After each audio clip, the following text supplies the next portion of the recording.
sabem, passei por maus bocados.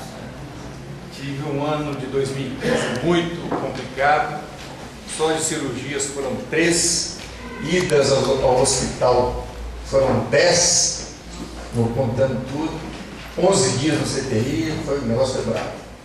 E eu soube que nesse meu sofrimento, muita gente que nem me conhecia aqui da igreja orava por mim, e orava todo dia. E que depois, quando retornei, da internação, me procurou: você que é o Gerson, que bom que você está se recuperando, pois eu orei por você. E foi com muita alegria que eu descobri essa realidade. E que realidade é essa? Que se Deus não me cura, ou não me curou, pela minha fé, que é pequena, minúscula, microscópica, Deus me cura pela fé da igreja, pelas orações da igreja, pelo zelo da igreja com seus irmãos, com suas irmãs. E foi muito bom saber disso, saber que mesmo lá, inconsciente, sedado, no CTI, alguém orava por mim, alguém se lembrava de mim.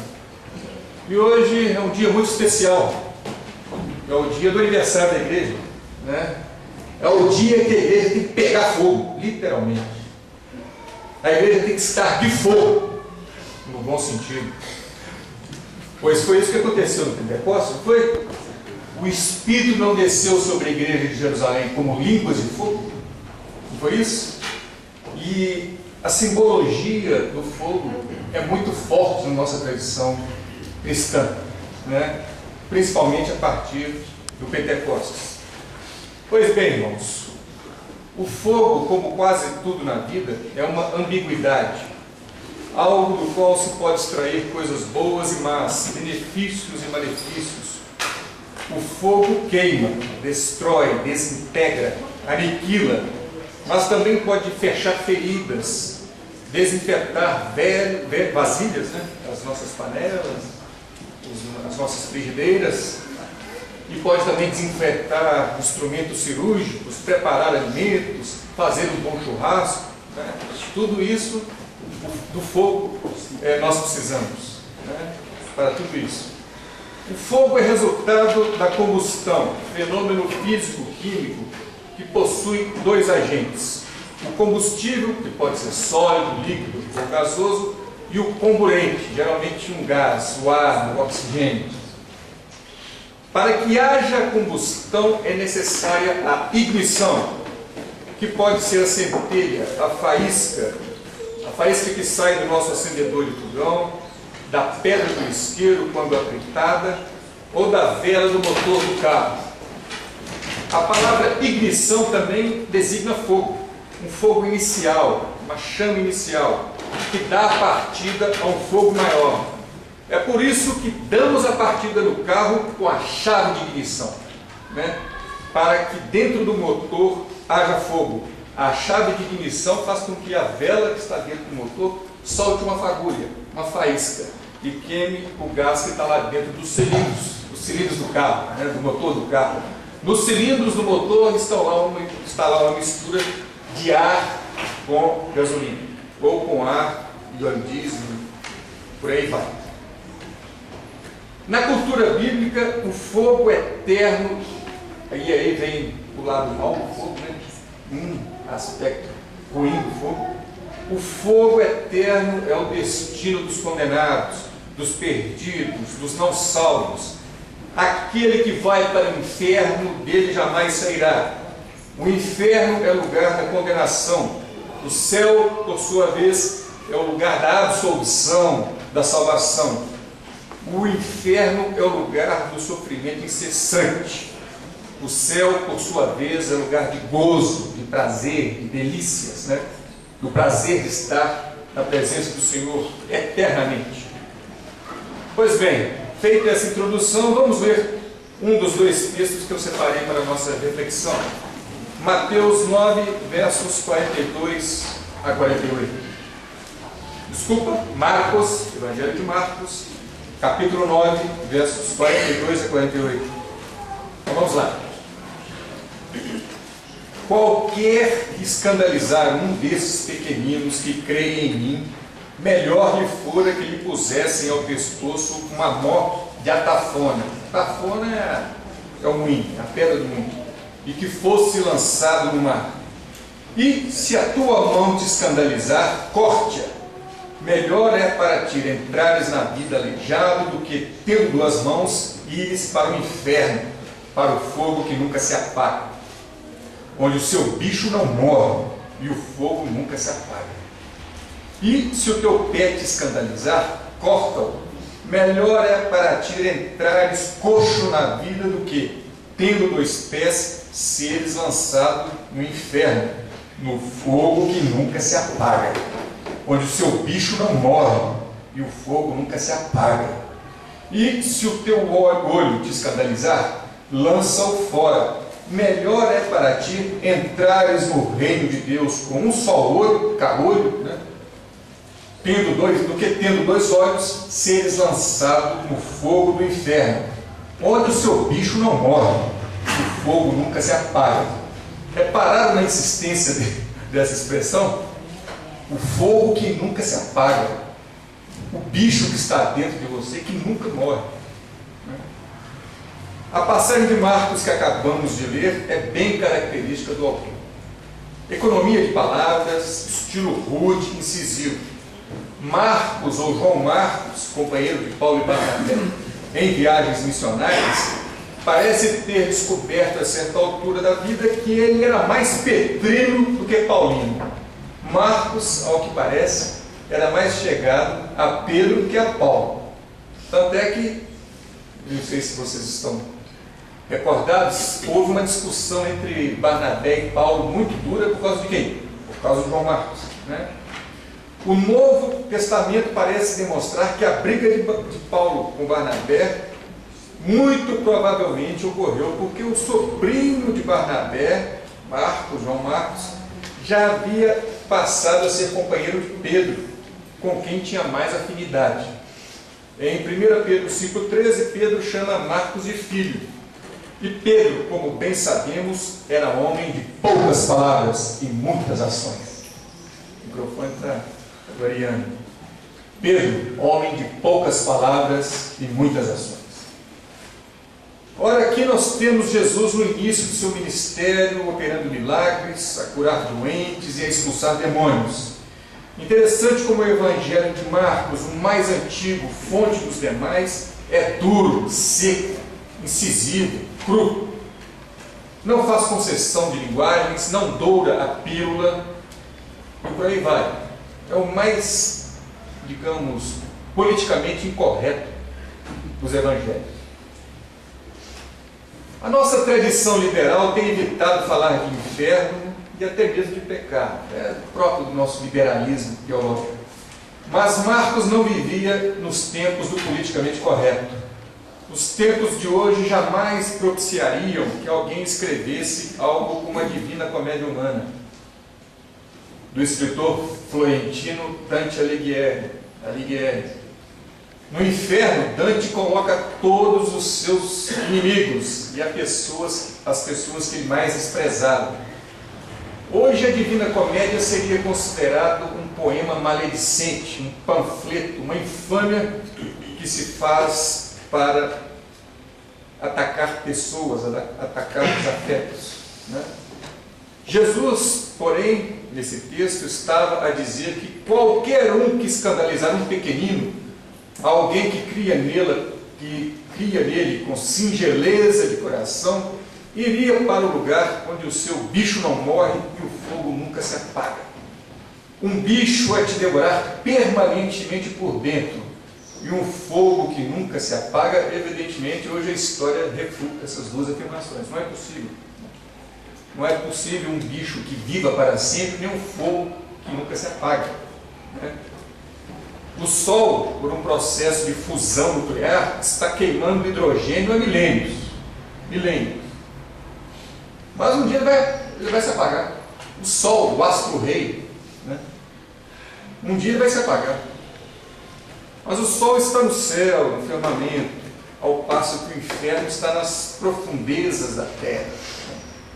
O inferno está sempre para baixo, nunca para cima. É por isso que nós não devemos olhar cabisbaixo, né? Olhar para o chão, né? Porque é no chão, nas profundezas, né, do subsolo, que está o inferno. Devemos olhar para o alto, né? Nós precisamos ter objetivos elevados, olhar para o firmamento, pensar grande, no bom sentido, né? Termos boas ambições, projetos audaciosos. Então precisamos de olhar para cima, para o céu, e não para o chão, onde mais a fundo está o inferno. Pois bem, se uma mão nos escandaliza, que a joguemos fora. Melhor entrar na vida maneta do que ser jogado no lugar do bicho do fogo. Nós somos os pequeninos de Jesus, vulneráveis ao escândalo, sujeitos ao tropeço, frágeis, inseguros, dotados de uma fé ridícula. Nossa fé é menor do que um grão de mostarda. Se o nosso corpo inteiro não consegue se fortalecer para entrar na vida, melhor que a parte débil seja descartada. É melhor entrar na vida. E aqui o texto não fala em entrar no céu, não, fala em entrar na vida. Porque sem Jesus Cristo, vida não há. Sem Jesus Cristo, verdade não há. Sem Jesus Cristo, caminho não há. E para que nós entremos na vida, nós precisamos deixar tudo para trás, mesmo do nosso corpo, aquilo que nos impede, aquilo que é obstáculo para a vida em Cristo, que seja arrancado de nós. Amém, irmãos? Amém. Um amém que serve para acordar, né? Para a gente despertar. Outro texto que eu peço aos irmãos que leiam comigo, Mateus 3, 10 a 12. Mateus 3, 10 a 12.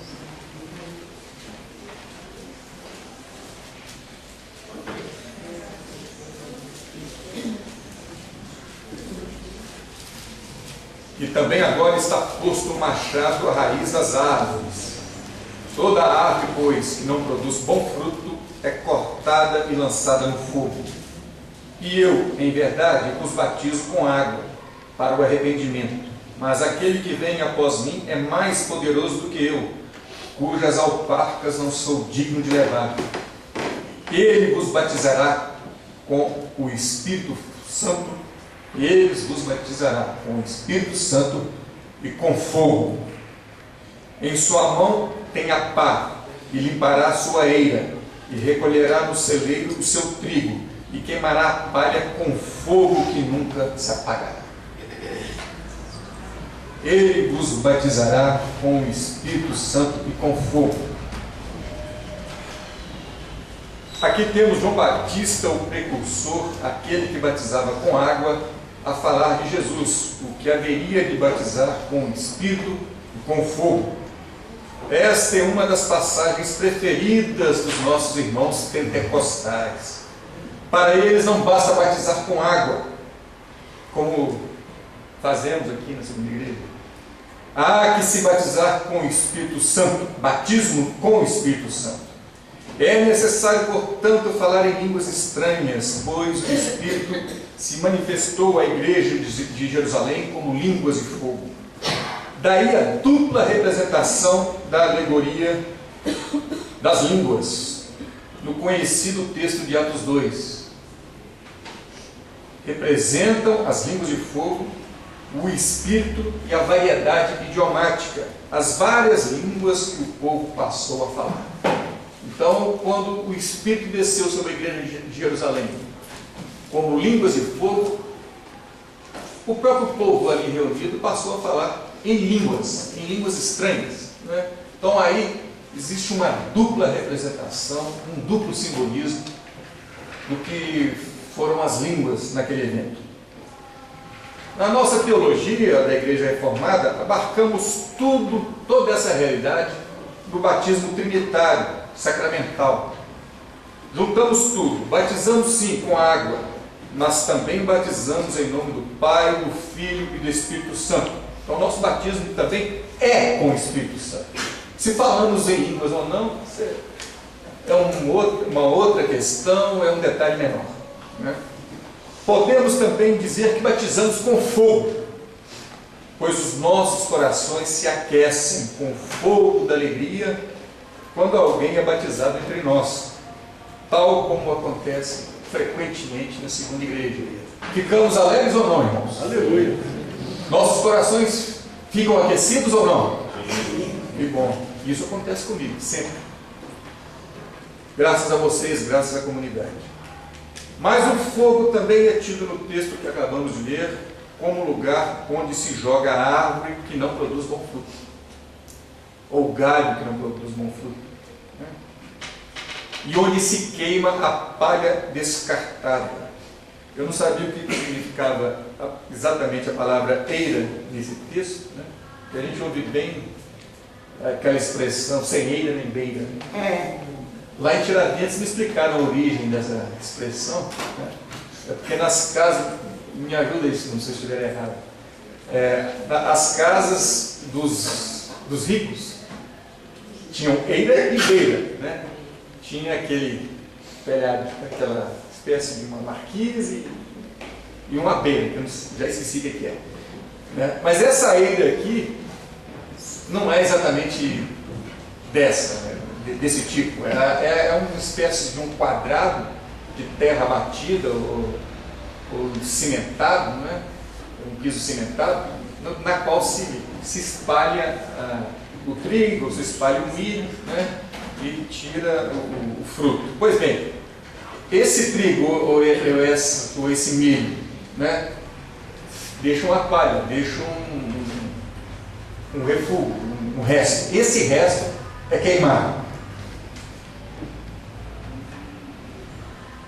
Pois bem, esse texto fala daquilo que é descartado, daquilo que não pode ser aproveitado, e portanto tem que ser queimado, né? E também a árvore inteira, quando ela não produz bom fruto. Acabamos de ler 3 versículos nos quais se fala do fogo nos 2 significados: como destino do que não presta, do que não serve, e como representação do Espírito de Deus, né? Esse fogo no qual somos batizados é o Espírito de Deus, né? E ao mesmo tempo, uma outra imagem temos aqui do fogo, onde se lança aquilo que não presta, aquilo que precisa ser descartado. E podemos falar sobre a realidade de hoje a partir desses 2 textos que acabamos de ler, né? Muitas e muitas coisas. Nesse dia de Pentecostes, dia de aniversário da igreja, precisamos carregar na mente e nos corações as lições que o fogo nos traz. Temos que há o fogo da condenação, do castigo, do juízo, que recairá sobre todos nós se não produzirmos bons frutos. E os bons frutos do Espírito são amor, gozo, paz, longanimidade, benignidade, bondade, fé, mansidão, temperança, como lemos lá em Gálatas 5, 22. Ao contrário, os maus frutos, os frutos da carne, aqueles que devemos lançar no incinerador, queimar, para fazer virar cinza. Esses maus frutos são adultério, fornicação, impureza, lascívia, idolatria, feitiçaria, inimizades, porfias, emulações, iras, pelejas, dissensões, heresias, invejas, homicídios. Que lista grande! Bebedices, glutonarias e coisas semelhantes a estas, acerca das quais os declaro, diz o escritor da carta aos Gálatas, São Paulo, como já antes vos disse, que os que cometem tais coisas não herdarão o reino de Deus. Então quem pratica tais coisas não vão entrar no reino de Deus. Poderíamos ainda acrescentar práticas bem visíveis nos tempos de hoje, que também devem ser lançadas no incinerador, na fogueira. Uma delas, a ideologia da prosperidade, que nem pode ser chamada de teologia, não merece esse qualificativo. É uma ideologia que é pregada aí em muitas igrejas, ideologia da prosperidade, né? a transformar igrejas em empresas, em balcão de negociatas que nenhum benefício traz à sociedade. Esse balcão de negociatas só confunde o povo, só faz o povo se perder ainda mais, né? Essas igrejas não pagam impostos, não abrem escolas, não constroem hospitais, não fundam universidades. É um arrecadar dízimo, é um arrecadar dinheiro só para a megalomania de seus dirigentes, né? E em muitos casos até uma megalomania brega, coisa ridícula. Os templos que são construídos são de um mau gosto terrível, né? Uma coisa opulenta, né? Que a gente percebe que é cara, mas é um dinheiro mal gasto, né? Eu gosto dos lugares de oração singelos. Uma coisa que eu sempre gosto em lugares de oração, em oratórios, é uma água, um fio d'água escorrendo, meia luz, uma luz tênue, né? Esses são os locais ideais para uma oração, e não prédios, templos com 200 metros de altura, né? Aquela coisa que deixa a gente até revoltado, né? Então, para o fogo eterno, para o inferno, essa mentalidade, seus modernos profetas de Mamon, com seu apego excessivo ao dinheiro, sua vontade de lucro e de ostentação. Levem juntos seus anéis, né? Levem para o inferno seus anéis de ouro e seus carrões Camaro. Quem já viu um vídeo de um pastor que faz um Camaro amarelo entrar na igreja? Vocês já viram? Já viram? Dá licença aí, gente. Vai passar aqui agora, no meio de vocês, o meu Camaro. Meu Camaro amarelo. E o carro entra e todo mundo fica embasbacado. Um carro que só cabe em 2 pessoas, né? Que egoísmo. Se fosse, comprei para uso da igreja. Um ônibus articulado, né? Um ônibus do tamanho de um trem. Nada, é um carro que cabe só 2 pessoas. Pronto, por aí vai. Mas do nosso lado também, viu gente, do lado dos chamados históricos, também temos problemas. Nós estamos cada vez mais tímidos, mais inibidos. Não anunciamos mais o Cristo ressuscitado ao mundo. Estamos em franco declínio no mundo inteiro. Essa é uma realidade. Essa é uma realidade. O protestantismo histórico, as igrejas históricas estão decaindo, né? Estamos em franca decadência, pois nossas igrejas se tornaram ONGs, a empunhar uma série de bandeiras, menos a bandeira do Evangelho. Somos aqui aqui não, porque eu faço sempre a ressalva da segunda igreja, né? Mas muitas igrejas são verdadeiras ONGs, cheias de boas intenções, cheias de bandeiras, muitas delas até necessárias e meritórias, mas o nome de Deus, o Evangelho de Jesus Cristo é quase que imperceptível, né? Não se nota. O nome de Jesus Cristo tem que estar estampado, tem que estar escrito nas nossas igrejas em letras garrafais, um outdoor, né? Igual aquele relógio que tem ali no alto do JK, né? Banco Itaú ainda existe. Aquilo tem uns 30 anos, mais ou menos, né? Mas o nome de Cristo tinha que aparecer como aquele relógio, para todo mundo ver. Merece todo o destaque, né?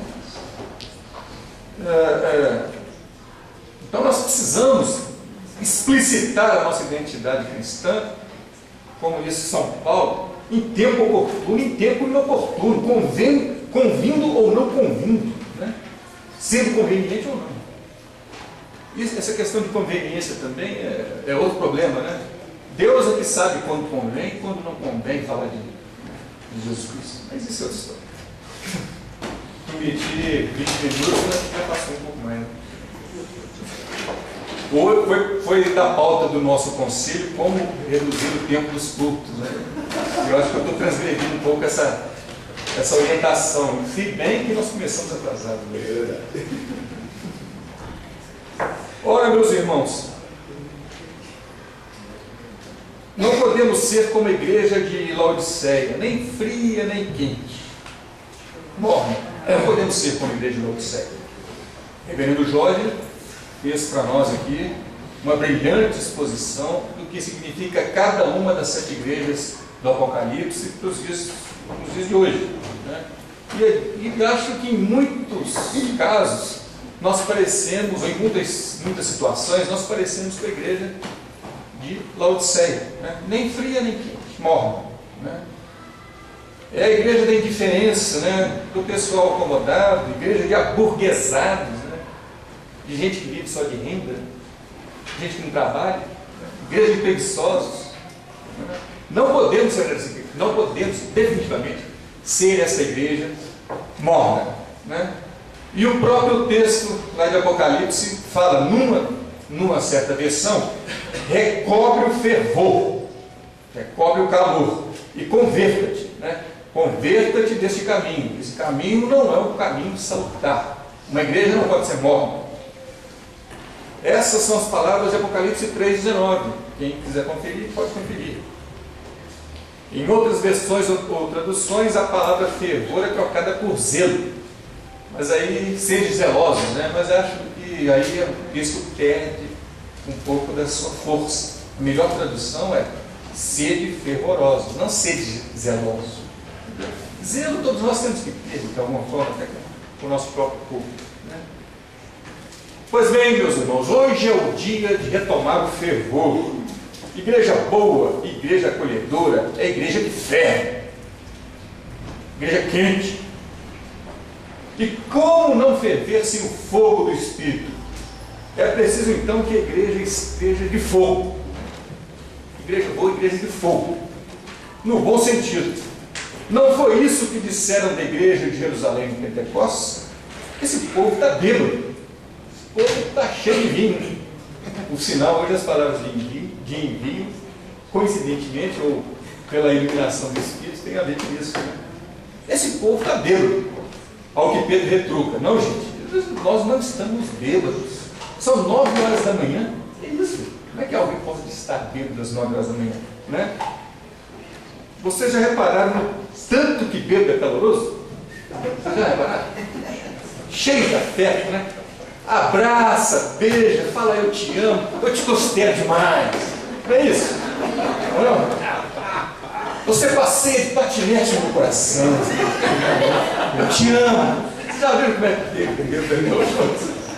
Pois é. E aí é por isso que cachaça, pouca gente se apercebe disso, cachaça se chama aguardente. Água ardente, né? É uma água que queima, literalmente, né? Água que queima, que deixa as pessoas fervorosas. Que essa igreja, então, a nossa segunda igreja, seja uma igreja fogosa. Tem que ser fogoso.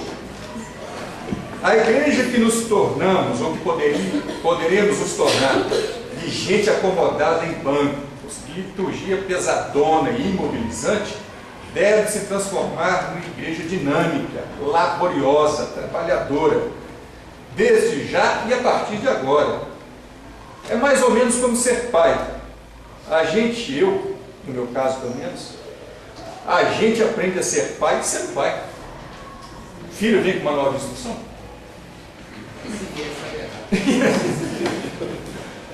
A gente aprende a ser pai sendo pai. É um fazer e um aprender concomitante, né? Aprende-se ao mesmo tempo que se faz. A igreja cresce, se fortalece enquanto prega e batiza, batiza e prega. A propósito, eu tenho uma enorme preguiça de certos cursos preparatórios, né, nos quais seus frequentadores se preparam para uma prática que nunca virá. O povo se prepara, faz curso aqui, curso ali. E a prática nunca vem. A aplicação da teoria nunca vem, né? Ora, a igreja de Cristo não precisa se preparar em demasia para o anúncio do Evangelho. Façamos como o apóstolo Paulo, que plantava igrejas indo de cidade em cidade. Eventuais correções de rumo eram feitas por cartas ou por emissários, né? Paulo não se preocupava muito em doutrinar as pessoas no ouvir. E anunciava o querigma, né? O querigma, vocês que são pastores teólogos me corrijam, mas ele anunciava o querigma, que era o núcleo duro da fé cristã, e já partia para outra, né? Aí a igreja se organizava, se constituía, e eventuais heresias ou eventuais pecados da igreja ele tratava depois de corrigir, tratava depois de lecionar para a igreja por meio de cartas, né? E a nossa igreja também tem que ser assim, tem que ficar preocupada demais com preparação, com estudar, aliás, tudo isso é bom, mas o melhor mesmo é o se lançar ao mundo, se lançar ao anúncio, né? Precisamos abandonar de vez o medo de errar. Precisamos. Só não erra quem não faz. Aliás, não fazer é o maior dos erros. Só não erra quem não faz. E quem não faz comete o maior dos erros. Enfim, e agora para acabar. Como se diz lá nos meios jurídicos, como é que é? O fim ao cabo por derradeiro, né? Sempre as coisas assim. Por derradeiro, é isso que o Espírito tem a nos dizer neste domingo de Pentecostes, a partir da imagem do fogo, meus irmãos. O fogo é fonte de vida e de calor, mas também é o destino dos condenados, daqueles que não produzem frutos. Quanto aos tímidos, e aos incrédulos, e aos abomináveis, e aos homicidas, e aos que se prostituem, e aos feiticeiros, e aos idólatras, e a todos os mentirosos, a sua parte será do fogo que arde com fogo e enxofre, no lago que arde com fogo e enxofre, o que é a segunda morte. Apocalipse 21:8. Lá do outro, a igreja que nasceu em Jerusalém a partir do fogo do Espírito, né? Por esse fogo que desceu do céu, todos se entendiam, mesmo com a diversidade de línguas, mesmo com a diversidade racial, com a diversidade étnica, né? Com esse fogo, todos passaram a ter tudo em comum. A espiritualidade passou a ser demonstrada na materialidade da vida, pois não havia necessitados entre eles. A espiritualidade se refletiu na materialidade da vida. Não havia famintos entre eles, não havia necessitados. Nesse fogo todos se sentiam participantes de um mesmo projeto, de um mesmo programa. Perseveravam unânimes todos os dias no templo, partindo pão de casa em casa, comendo juntos com alegria e singeleza de coração, louvando a Deus e caindo na graça de todo o povo. E todos os dias acrescentava o Senhor à igreja aqueles que se haviam de salvar. Atos 2, 46 e 47. É uma igreja dinâmica, uma igreja viva. Quando alguém morre, a temperatura cai. Ao passo que, enquanto está vivo, a temperatura, existe uma temperatura para aquele que está vivo. Se ele morre, essa temperatura cai. Então, que esta seja a realidade de nossa igreja. Não somente hoje no Pentecostes, mas por todo o ano e por todos os anos que virão, daqui para frente. Hoje é aniversário da igreja, o aniversário da igreja universal. Aliás, esse negócio de nome de igreja é interessante, né? Igreja universal. Poderíamos chamar a igreja universal de igreja católica, Só não podemos dizer que toda a igreja é católica, apostólica, romana, de jeito nenhum.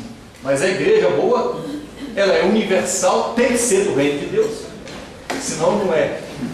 Senão não é igreja, A igreja boa tem que ser católica, porque ela tem que ter aspiração de sair pelo mundo. Tem que ser apostólica, porque tem que dar prosseguimento à obra dos apóstolos. Toda igreja é uma assembleia de Deus, não? Tem que ser, porque eclésia quer dizer assembleia. Então, título bonito de igreja é o que não falta. E título, via de regra, apropriados, né? Esses títulos são apropriados, corretos do ponto de vista teológico. Mas não basta sermos uma igreja nominalmente correta, precisamos ser uma igreja efetivamente correta. Que seja assim pelos séculos dos séculos. Amém? Amém. Com Cristo, em Cristo, por Cristo.